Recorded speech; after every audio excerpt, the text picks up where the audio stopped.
Kalau dulu kita taunya bahwa penyakit gagal ginjal itu penyakit menyeramkan yang banyak diderita oleh orang tua.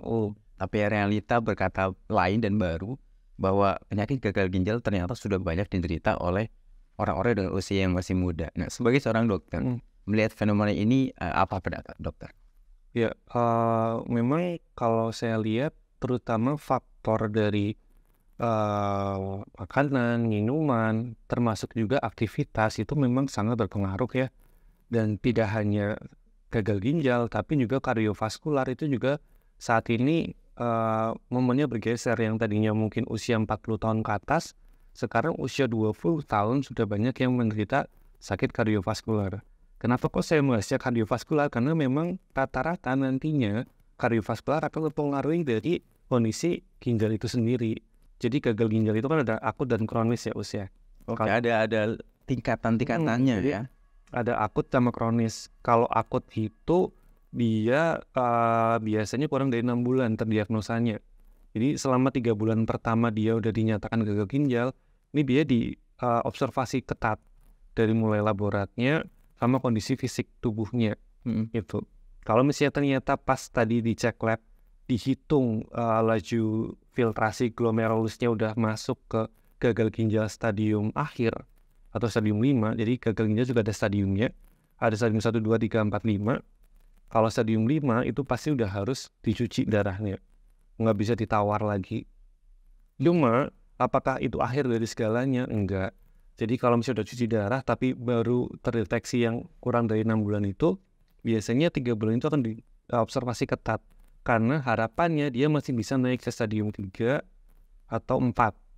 Kalau misalnya stadium 3, 4, biasanya dia bisa lepas cuci darah sambil observasi ketat dengan obat.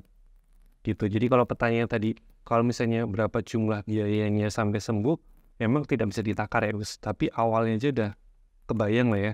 Mungkin hampir 1 juta lah ya untuk sebulan pertama. Terus yang lebih parah lagi nih teman-teman, kalau misalnya kita ternyata harus cuci darah, biayanya juga nggak murah. Itulah kenapa BPJS sangat berguna banget gitu. Sekarang kan kita masyarakat Cilacap perlu tahu bahwa di Rumah Sakit Fatima yang kita tahu kemarin sempat lihat flyernya bahwa per awal tahun Januari 2024 BPJS kabar gembiranya di Fatima sudah mulai dibuka.